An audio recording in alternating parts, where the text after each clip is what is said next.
Hi guys, I'm Admiral Pegasus and welcome to the Pegasus Show, and on today's show we are going to be discussing war in Star Trek Fleet Command. But before all that, if you'd like to know when I'm dropping a new video, please subscribe to the channel. So, Star Trek Fleet Command is originally built as a strategic 4X game. It is basically a war game. And yeah, there's not much else you can say about it. Now, there are obviously a lot of active players who do a lot of mining and everything. And if we actually, just for briefly, go back in time to, like the 90s and the early noughties, the kind of games that like I was playing on the PC, the PlayStation, yeah, we're going back some time here. Command and Conquer, Star Trek Armadas, also Star Trek Armada 1 and 2. I believe there was a third. But it was generally build a base, build some forces, go shoot the enemy. But there was a piece of mining involved. Now, it's not like the mining we have in this game where we have to actually put a miner on a dock and control it ourselves. Send it out, let it do its mining, and then recall it. This miner actively did everything itself. All you had to do was simply build it, assign it to the mining facility, and off it goes. Literally, that's all it did. It was brilliant. But ultimately, they were still war games. They were still war games. Now, to put it in retrospect, they are a 4X game, and so's Star Trek Fleet Command. Now, what does 4X stand for? Well, let's get it out of the way, because to be honest, it took me ages to figure this one out. It is explore, expand, exploit, and exterminate. So let's break these four into individual categories. First one is explore. Well, I'll tell you what, let's jump here to where my Monavine is grinding. Yes, it is on auto grinding. We'll touch on that later. But basically, exploring is like turning these blue worded systems into white ones. So basically, you've explored that system. And the same goes for when it comes to, if we can just get it zoomed out enough, exploring things like deep space, the Delta Quadrant, Dominion space, and heaven forbid, by the time you actually finally get there, if you ever get there, G6. So that is exactly what explore means. Going out and exploring, turning all those blue ones into white ones. Expand. Expand your knowledge of the map. So you know where things are. So like, here, where my Monavine's grinding. I know for a fact that I can go to any one of those systems and they will auto grind for me. I just put it in there and I can auto grind. I can actively grind in there too. But I also know, as part of my expanding my knowledge, if I hit certain targets, that 6-minute shield over there, that's gone. Okay, it's going to be gone in 6 minutes. It will be gone during this video. But that's expanding. Knowing where certain mining materials are. Knowing where certain planets are. Certain systems. And that is expanding your general knowledge of the game. So, that brings us in nicely into exploit. Well, how do you exploit this game? Well, it's simple. You're going to exploit it for the resources and the materials in the game. So, you familiarise yourself with the... you've gone out, you've explored, you found a mining node. Brilliant! You have to send the miner to it, though. You can't just... I mean, yeah, okay. In Star Trek Armadas and Command & Conquer, I do remember if you clicked on the area for mining, you had a miner selected, it would actually go mine it. But it would recall itself when it was full. These things don't. As you can see, I've got a miner sat over there, snoozing away. It's not recalled itself. Would help if it would. But, so, I've now figured out where that system is, so I can exploit those materials and resources. Bring them back to my base and refine them. Now, yes, you can also bring this into the aspect of PvE, PvP, and things like that. Exploiting the resources, the loot that they have on board for your own gain. So it's exploiting the map for your own personal gain. And then the final one is exterminate. Basically, what that Monavie is doing right now is killing starships that's coming after him. Okay, this is the auto grind system, so they're literally just coming out and blowing me up. Well, they're trying to blow me up, instead I'm blowing them up. PvP, going up against other players. Again, extermination. It's not quite the Daleks, but again, it's got more words than the Daleks. So that is basically 4X, and that is them actually covered. So now, I do have a list of questions. I want to try and get through them as quick as possible. I am on multiple takes of just doing this video. I had an hour and 15 already uploaded, and I decided, you know what? No, too long, way too long. So let's crack on, let's get through this as quickly as possible. So the first thing is, what is war in Star Trek Fleet Command? Well, basically it's when two sides go up against each other. Okay, now the reasons for this is, why do wars started? And it could basically be a simple case of the end of row. Oh, well, actually no, that still falls under what is war. War is the end of row, rules of engagement in this game. Now, all servers have an active row of some sorts. Focal to that point of row is one premise. OPC is OPC, which means that basically that miner I've got sat over there currently cannot be hit by anyone but my enemy. If I'm at war with someone, they can go blow that up, because basically a war is a fancy way of breaking row, where they can take out a miner which they're going to get nothing from. So if we I tell you what, let's see if we can find a ship just quickly. Why I've gone in there, I don't quite know. I want to be in the system, so we're going to go on here. So basically, say this was a player, because this is showing loot, that would be an OPC ship, which means if it was a player, I could go kill it. Not a problem. If it says it player's miner, I could go kill it. But however, if that that steel sign wasn't there, that would be classed as UPC, under protected cargo, which means you can't touch it under server row. Now, once you go to war, it doesn't matter. You shoot the damn thing. You blow it up. It's an easy kill. They're not exactly strong miners, and they've only got one weapon. So they're easy kills. Now, some servers will have in their server row of about not killing floating warships. Some servers don't. So you've got things like that. Token systems would be protected under server row. At war, no they're not. So basically, war is just a fancy way of breaking your server's row with no repercussions. Now, minor deaths, KOSs, could be other reasons for the wars as well. So how do wars actually start? Well, basically, they start through the failure of diplomacy. If, say, somebody is broke rowing your alliance against another alliance, they will come at you saying, he's broke row, we want him punished. Now, depending on your server row, will depend on if you punish him or you let him get away with it. If you let him get away with it, you risk starting a war, risk becoming a rogue alliance. If you do something about it, well, technically you could risk making that player a rogue player. It's like, no, I didn't do anything wrong, despite the fact you probably got a screenshot proving he did.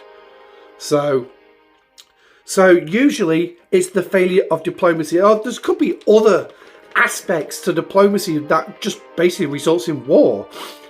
Rogue players and rogue alliances, as I've just mentioned, again, will still fall under diplomacy. And sometimes, I will just even mention this, sometimes diplomacy never even starts. It could be a case of somebody in your alliance has just gone rogue.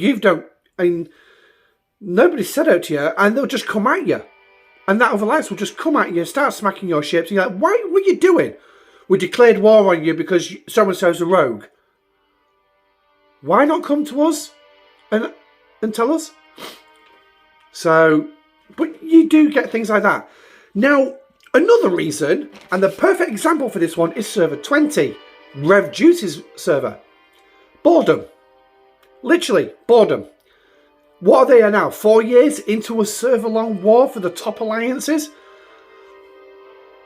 Just to spice up the game. It's perfectly legit in a 4x game. So, they're the reasons why war would start. But how would you know you're at war with someone? Well, ideally you're going to have a red target rector, hence the screenshot here. You'll get that placed over, in line with the player's name and their alliance. So you know for a fact that they are literally, as we like to call it, kill on sight. So KOS. So usually you get an in-game announcement as well via certain channels. Like, if we get it up, like this announcement box here from our alliance. Obviously, I blurred it all out because we are at war, and I would not like our enemy, if they do watch this video, hey, welcome in, to actually see anything in our announcement box, so they can't see our plans and what we're going to do. So, hence the reason why even the alliance chat all the way through this video will be blurred out. I know normally I don't do things like that, but because we are at war, security measures. So, and that's one thing you also want to take into account with war, that you want to protect what your alliance is planning. Obviously, some server alliances may end up with a spy. Ooh, they could end up with a spy in their ranks, reporting everything. They get found out eventually. They do get found out, especially if I'm on the case. But anyway. And then obviously Discord as well. If you're in the Discords for your alliance, usually it's in their server alliance, even just say 2 alliances have gone to war.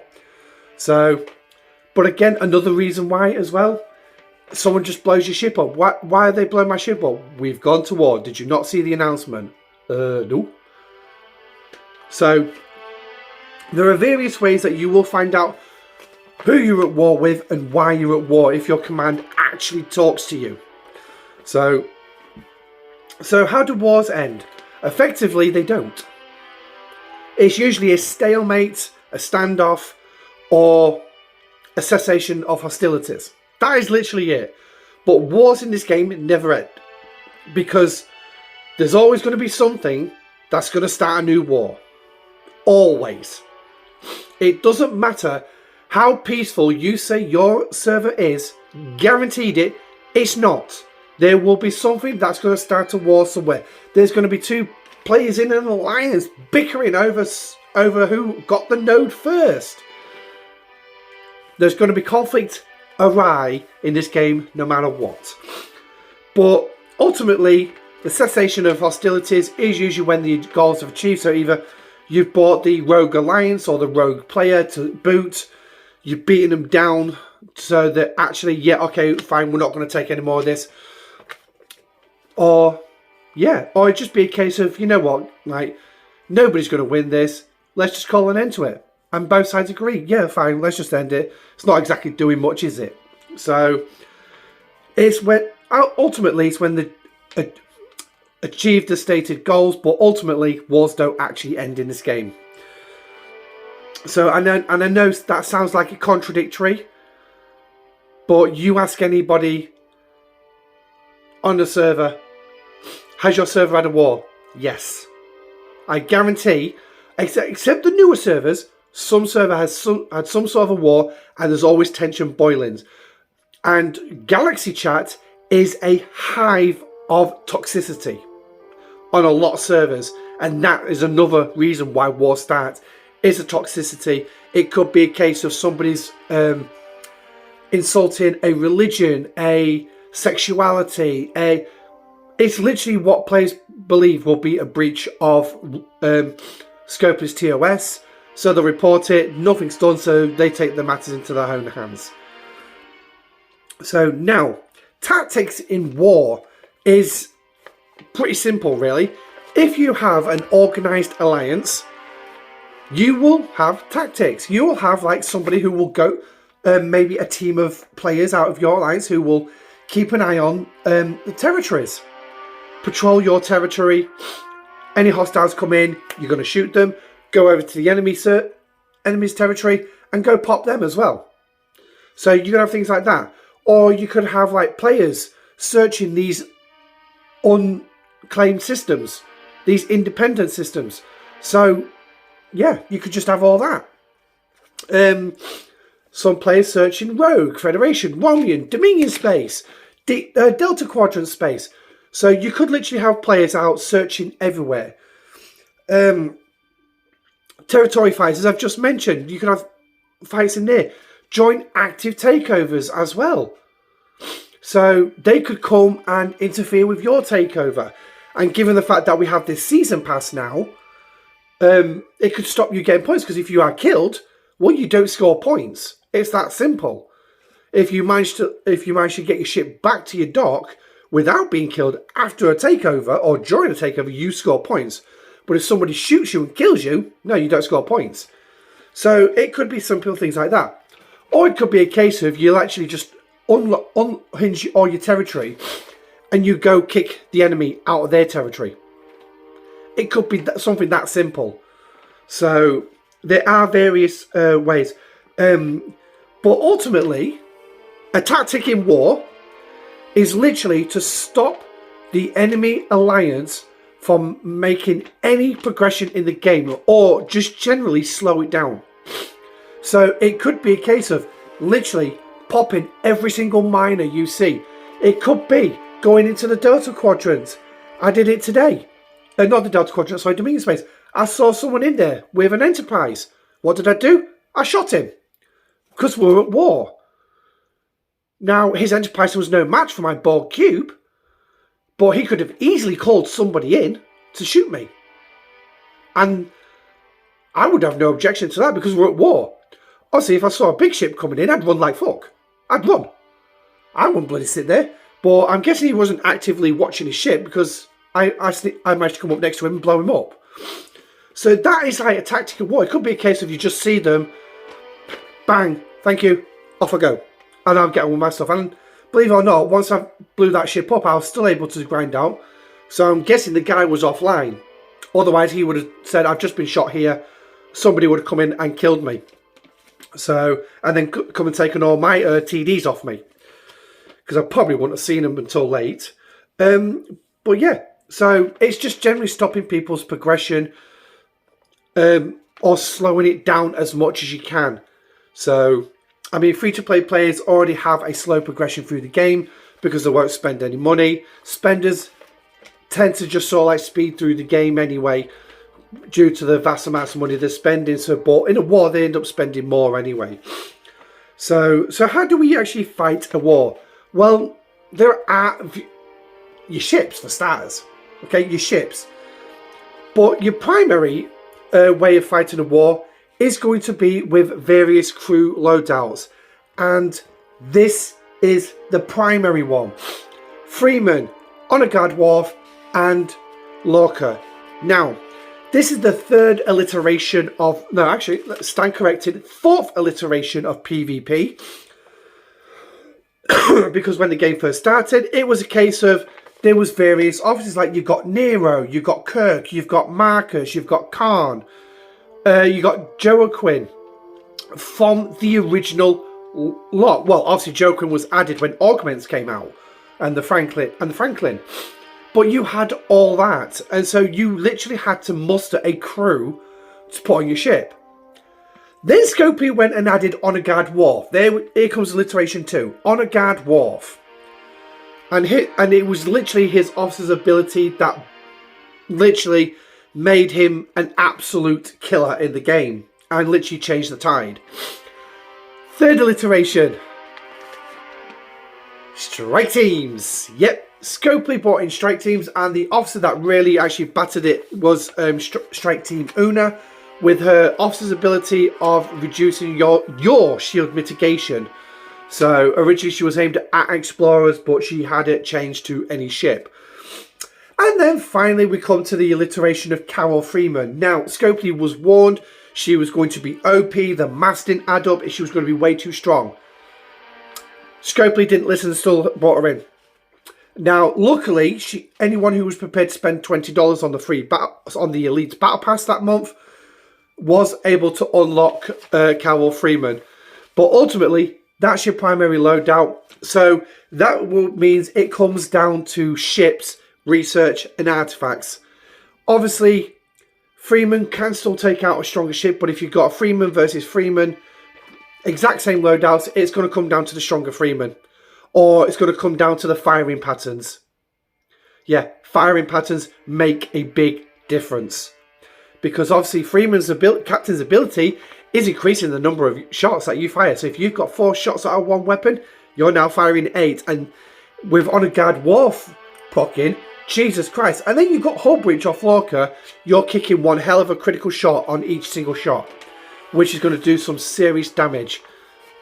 Some serious damage. And there are obviously instances where she only goes 1 round. The first person to fire wins. Literally, first person to fire wins. So, but that's how you're fighting. Just basically cruise. Yeah, I could go up against a G5. I could take this pylon up against a G5. I'm going to lose all day long because it is a G5. It's a hell of a lot stronger than me.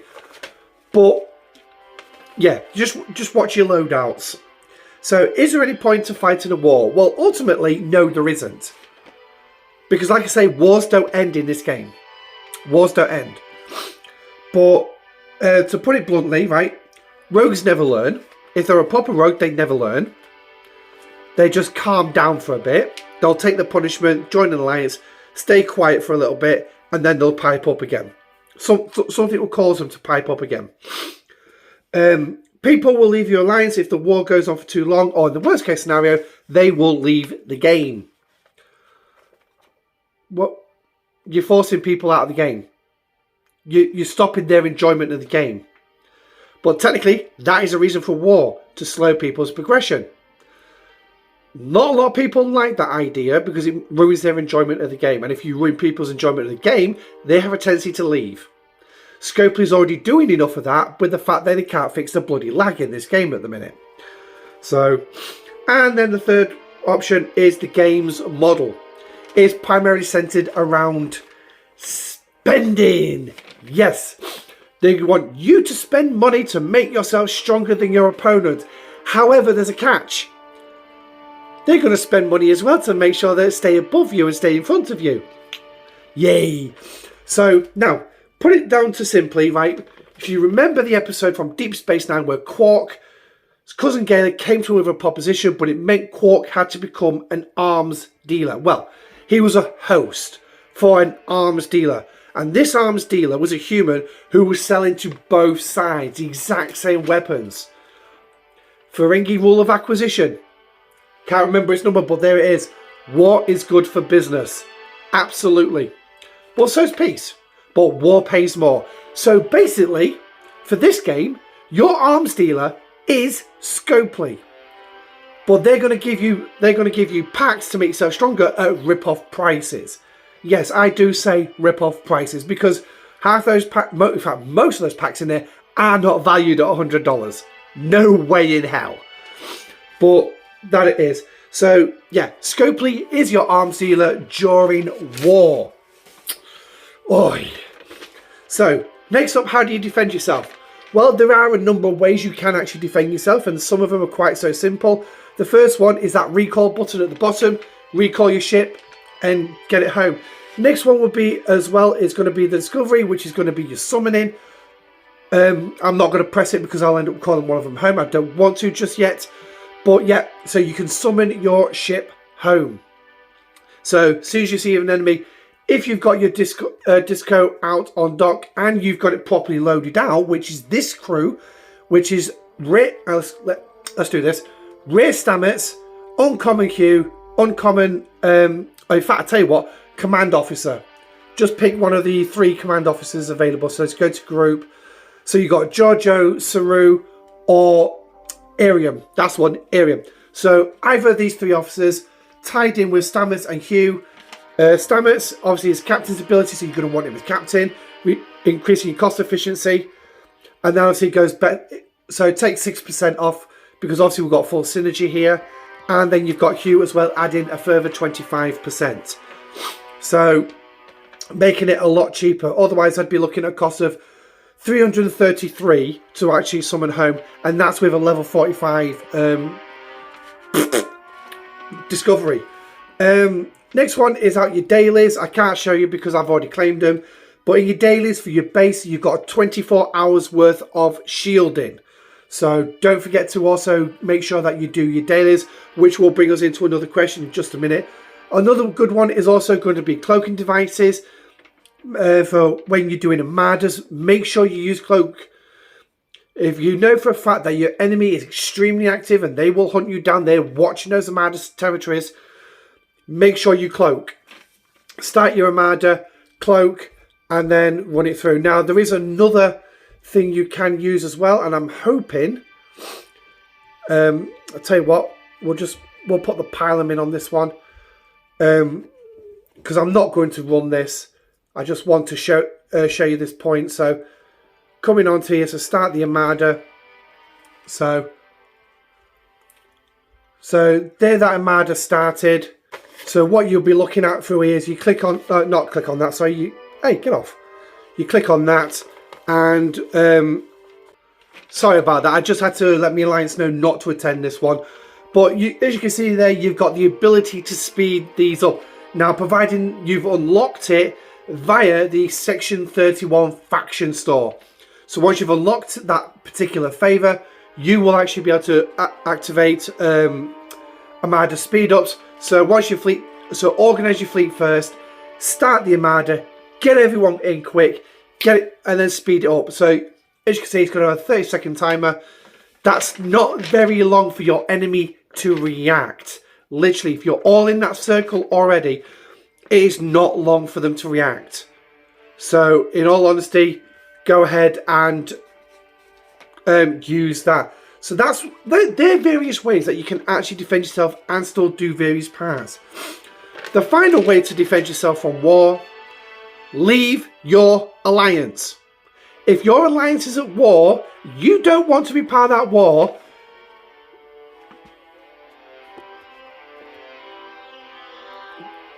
Click on the settings button at the top there, right? Leave alliance, and it's going to ask you if you want to. Now, I'm not planning on leaving my alliance, so I'll get rid of that. So yeah, you can just leave your alliance. Plain and simple. Can you still mine and do PvE? I'm still doing it. I've got a miner sat out there already.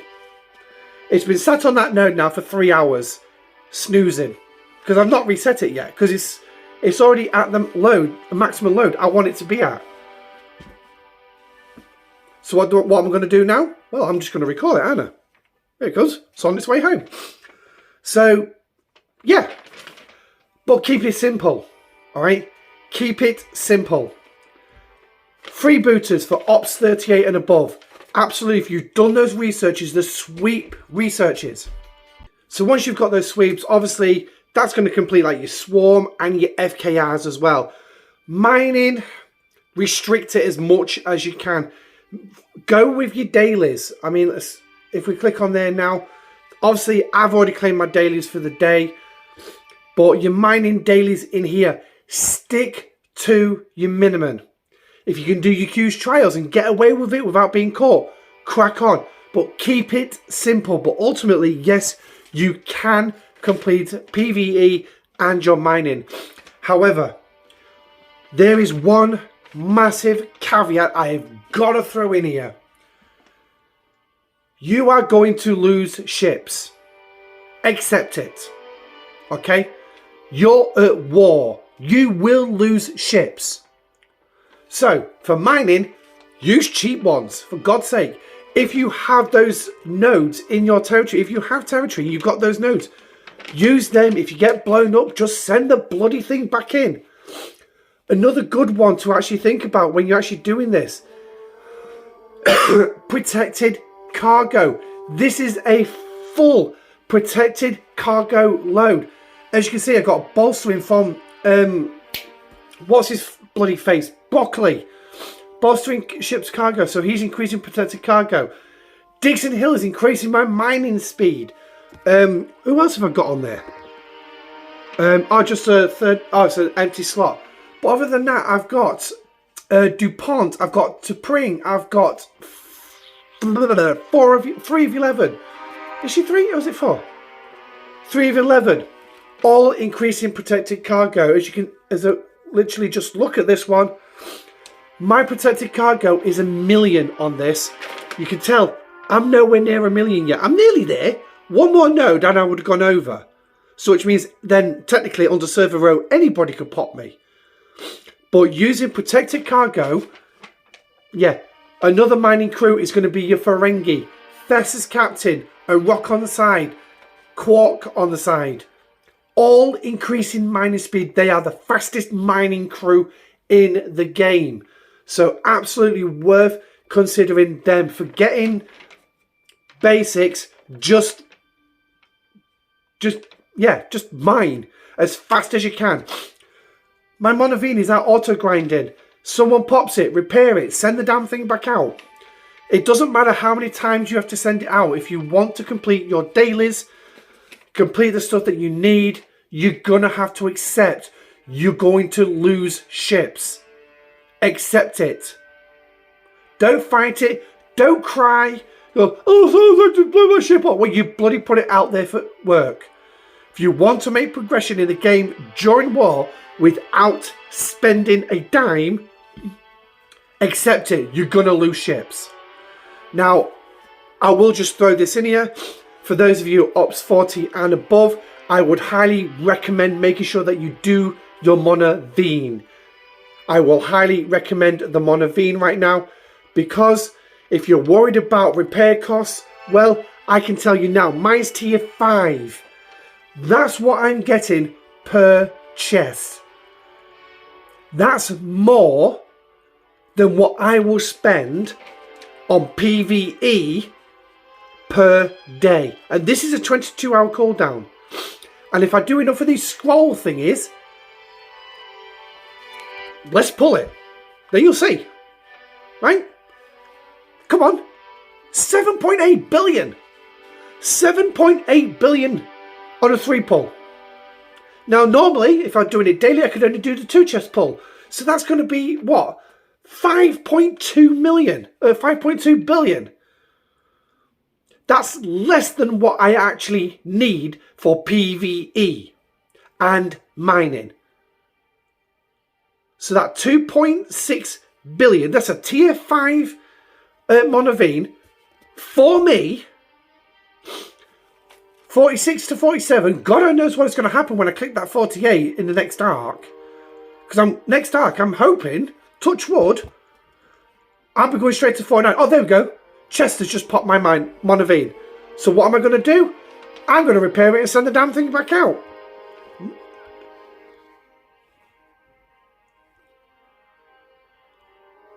Yeah, I'm doing this live. Alright, practice what you preach, Pegasus. Repair it, send the bugger back out. So where's it going? It is going back out.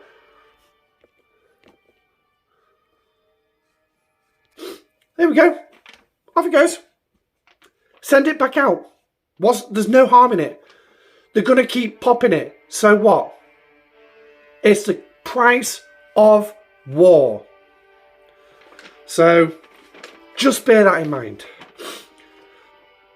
So, your enemy is stronger than you. Well, plain and simple, you're not going to win. Chester is definitely stronger than me. I mean, let's see what ship he threw at me. Alright? Let's just see what he threw at me.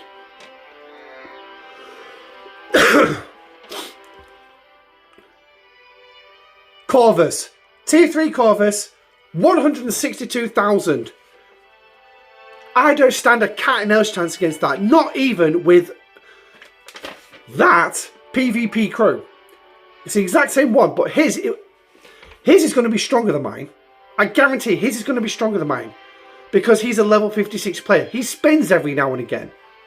He's spent to get where he is. So I don't stand a chance against that. So my tactics would be run like fuck and put this in the Alliance chat that he's popped me. Now, I'm not going to bother reporting this because he's not going to still be there. He's going to pop me, then he's going to fly out and go hunting for someone else. So he's actively hunting at the minute. So I know for a fact that none of my ships are going to be safe out because he'll probably find them. Okay, fine, so what? Price I stay for staying in my alliance who's at war with another alliance. Now, if I didn't want this to happen, what could I do? Leave the alliance? No, I don't stand a cat and mouse chance against him. And to be perfectly honest, I don't stand a cat and mouse chance against most of that alliance. Because there's a good whack of them who are G5. So, but kudos to him for popping my Monavine. There was pretty much no hull left on it, but he's popped it. It's war. But you saw, he walked away with no loot as well. So, now, there is one way you can get around beating them. But this is an alliance-based attack. Multiple low-level ships running at least one burning officer on each and every ship. So every time you hit them, they're going to lose that little bit of hull every time. You're probably going to need to hit them 100 to 1,000 times to actually kill it off. But, yeah, you will eventually get there. There is that. But again, that's like making sure there's loads of you in one system going after this one player, and you've got to continuously send your ships. So it's not really practical in this kind of a sense. In territory, a little bit more sense there. But in addition, you've got other ships that can also help you against big vessels. First one, Mantis. Let's have a look. It's Venomous Puncher. As you can see, mine's got a 5-minute timer on it. At 15 levels down, so I really need to get this leveled up. But one, I can stop them warping away, which means that one of my big boys can actually fly in and come and shoot him. However, there is a way around that where they could disco someone out. The discovery summon still works, so they could still pull it out. Delayed weapons fire for 1 round, so that's the first round of the fight. They're not going to be able to fire a single weapon. It's not going to do me... That Corvus is not going to do me any good, is it? Delaying its weapons for 1 round. Still going to smite me in round 2. And then you've got the other percentage drops of critical chance, critical damage, and the number of shots fired per round. So again, still not going to do me much good. Might be able to land a couple of punches on him, but that's about it. I'm still beaten. So punching against a higher level, a stronger ship, you really do not stand a cat and mouse chance. But I can give it a good go. I can give it a good go. Other ships in your arsenal, you've got the Cerritos and the Titan. The Titan here is probably going to be the better of the two. Some of the research, especially with that max fortification, I can give up to, I think it's about 12 minutes of buffing. But this is more ideal for things like territory, buffing your ships actually out so you're going to land a bigger punch, especially if you're running like this particular loadout, or if you actually put the proper strike team on there. So, and then obviously I can buff as many of my alliance ships as possible. With my current level, I believe I can buff about 5 or 6. Something like that. What am I, tier 7? Yeah, tier 7. So I'm looking at probably about 4 or 5. 4 or 5 alliance ships I can actually buff. And obviously it'll work in from strongest to the weakest.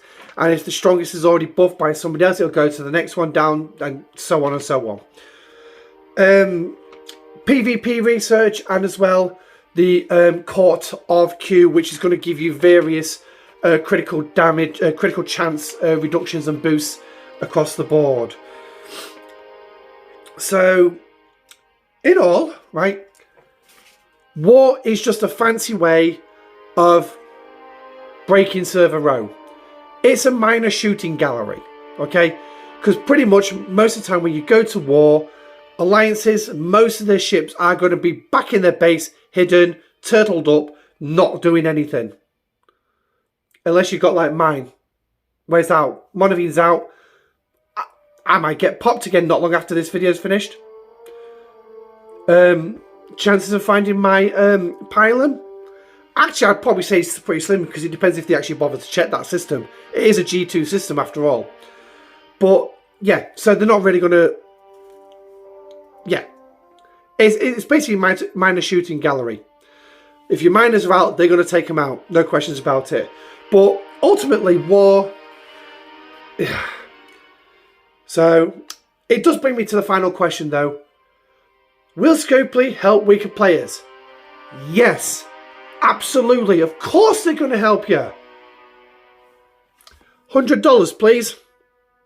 But if you don't want to donate to Scopely, you can always donate to this channel, the join button for memberships, or I've got two links, PayPal and Cashapp, if you want to help the channel out in any way.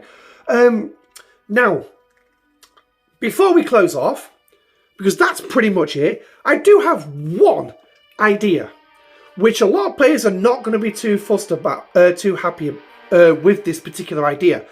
And because Chester was nice enough to attack my ship, we can actually use him as an example, right? So we go into the stats, and my idea, Scopely is never going to go for this. Let me just put this out there. Unless Scopely can make money out of this, which, to be honest, they probably could. A free-to-play grindable piece of research called Even the Odds. Yeah, even the odds. So, what does this mean? Well, let's start with the pros of this and why I think this would be good.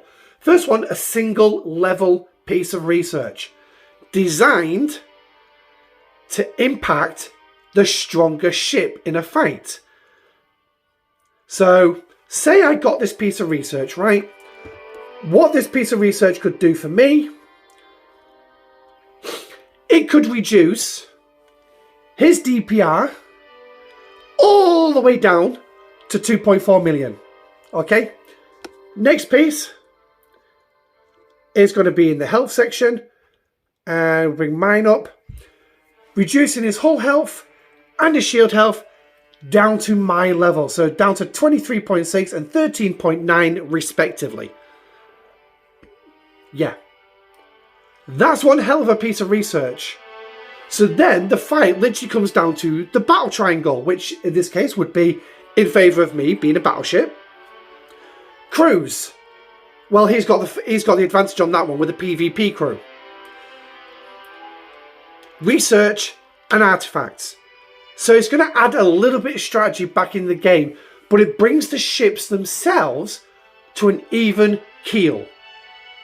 So it's more of an even fight. So even though I would still lose, because obviously he's going to have better research, I would still lose, but I can inflict a hell of a lot more damage on him. So he's going to end up with a bigger repair bill for beating me. Now, the cons against this, it does not affect research or artifacts in the game. It doesn't affect other ones. So like I said, it comes down to what research and what artifacts you've got, especially aimed at PvP. And it will not affect any of the officers, captain's maneuvers, officer abilities, or below decks. So again, you load your crew out how you see fit. But it might be a case of if I've got the better research, but he would have the better officers, I could fly a battleship strike team at him. Might still lose. Probably will. But I'm going to inflict a hell of a lot more damage on him. But anyway, that's my idea for a prime. Like I say, Scopely's never going to go for it. So I don't need to worry too much. But anyway, let me know what you think in the comment section down below. Also, don't forget to like the video if you did and subscribe to the channel. Until then, I'm Admiral Pegasus. This is Star Trek Fleet Command at War. Stay safe, live long and prosper, and I shall catch you on the next video. Goodbye.